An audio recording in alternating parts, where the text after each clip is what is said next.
Yes, this message is in response to the hate speaker Inamullah Mumtaz. This message is in reply to hate preacher Inamullah Mumtaz, who is always speaking hate and violence. جی میں آج کا میرا topic اور موضوع یہ ہے کہ میں اسلام قبول کر لوں گا اگر انعام اللہ ممتاز قرآن میں سے مجھے یہ دکھائے کسی آیت میں حضرت محمد کا ختنہ ہوا ہے، ان کا سرکمسیشن ہوا ہے۔ جی میں پھر سے رپیٹ کیے دیتا ہوں اپنا چیلنج کہ میں اسلام قبول کرنے کو تیار ہوں اگر انعام اللہ ممتاز قرآن میں کسی جگہ حضرت محمد کا ثابت کرے کہ ان کا ختنہ ہوا ہے۔ اور دوسری طرف اگر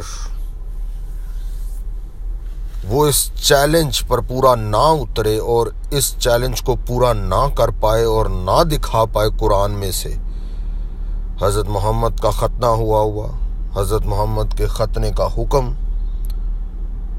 تو پھر میں انعام اللہ ممتاز کو دعوت دیتا ہوں حق اور سچ پہ آئے، اسلام کو چھوڑے اور مسیحیت کو قبول کرے، کیونکہ ختنہ جو ہے ابراہیم کے ساتھ خدا نے جو عہد باندھا تھا اس کی تکمیل ہے پشت در پشت۔ 8ویں روز ہر بچے کا ختنہ کیا جانا اس کا حکم ہے، اور خدا نے کہا ہے کہ جو کوئی اس حکم پر عمل نہیں کرے گا وہ اسے میں اس کے اپنے لوگوں میں سے کاٹ ڈالوں گا، الگ کر دوں گا۔ تو یہ پیغام، یہ ختنے کا حکم اگر کسی مسلمان نے ختنہ کرایا ہوا ہے جسمانی طور پر، لیکن اگر وہ حضرت محمد کا ختنہ نہیں ہوا جو میرا چیلنج ہے کہ نہیں ہوا تو اس کا مطلب ہے کہ خدا کا حکم ہے اس 14ویں آیت کے مطابق، پیدائش 17 باب اور اس کی 14ویں آیت کے مطابق، کہ ہر وہ فرزند نرینہ جس کا ختنہ نہ ہوا ہو اپنے لوگوں میں سے کاٹ ڈالا جائے۔ اس کا مطلب یہ ہوا کہ آپ کو پھر اپنی زندگیوں سے حضرت محمد کو الگ کرنا ہے اگر ان کا ختنہ نہیں ہوا تو، خدا کے کلام کے حکم کے مطابق۔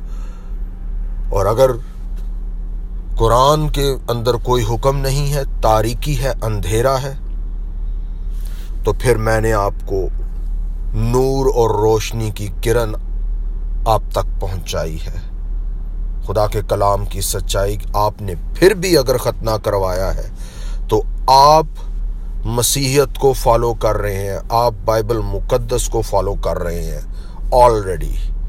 تو حکم یہ ہے کہ جس کا نہیں ہوا اسے کاٹ ڈالا جائے، اسے الگ کر دیا جائے، اسے چھوڑ دیا جائے۔ وہ ابراہیم کی اولاد میں سے، ابراہیم کی نسل میں سے نہیں، وہ ابراہیم کی اس برکت میں نہیں جو پشت در پشت خدا نے ابراہیم اور اس کی آل سے کی اور پوری بھی کی وہ برکت۔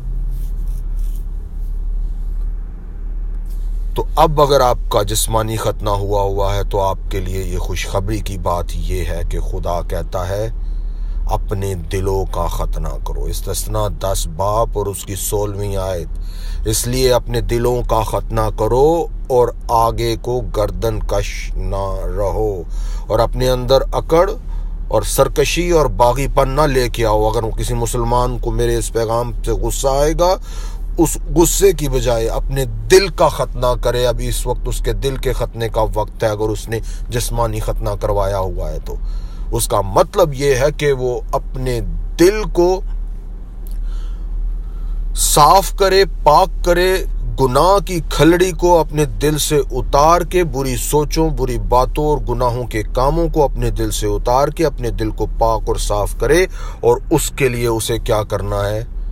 خداوند یسوع المسیح کے صلیب کے پیغام کو قبول کرنا ہے، جس میں آپ کے لیے توبہ اور معافی کا موقع ہے، جو اس ختنے کی، جسمانی ختنے کی تکمیل روحانی ختنے میں اور دل کے ختنے کے لیے ضروری ہے کہ آپ ایمان لائیں کہ وہ آپ کے لیے اس نے یہ تکلیف اور دکھ سہا، صلیبی موت گوارا کی، دفن ہوا اور تیسرے دن مردوں میں سے جی اٹھا۔ یہی آج کا میرا پیغام آپ کے لیے ہے چیلنج کے ساتھ. یا حضرت محمد کا ختنہ مجھے قرآن میں سے ثابت کر دیں, دکھا دیں کوئی ریفرنس, اور اگر نہیں اللہ اور قرآن بیان کرتا حضرت محمد کا ختنہ نہیں ہوا, تو پیدائش اور خدا کے کلام کے حکم کے مطابق, پیدائش کی کتاب کے مطابق, ابراہیم سے خدا نے جو عہد باندھا اس کے مطابق جس کا ختنہ نہیں ہوا اسے الگ کر دیا جائے. لیکن خوشخبری کی بات آپ کے لیے یہ ہے کہ اس سے بھی بڑے ختنے کا حکم آپ کے لیے ہے, اب دل کا ختنہ. میں آپ کو دعوت دیتا ہوں, خداوند یسوع المسیح کے صلیب کے پیغام کو قبول کر لیں, گناہوں کی معافی, اپنی نجات کے لیے, ہمیشہ کی زندگی کے لیے. موت جو انسان کا سب سے بڑا دشمن ہے, اس کو شکست دینے کے لیے خداوند یسوع المسیح نے انسانی ظہور لیا, قربانی دی, اور اس موت کو شکست دے کے تیسرے دن مردوں میں سے جی اٹھے. اب آپ کے لیے یہ توبہ, معافی اور اپنے دل کو پاک اور صاف کرنے کا ختنہ آپ کے سامنے ہے. آپ اس کو قبول کریں, اور اسی میں آپ کے لیے نجات کا پیغام ہے. خداوند آپ کو برکت دے. آمین.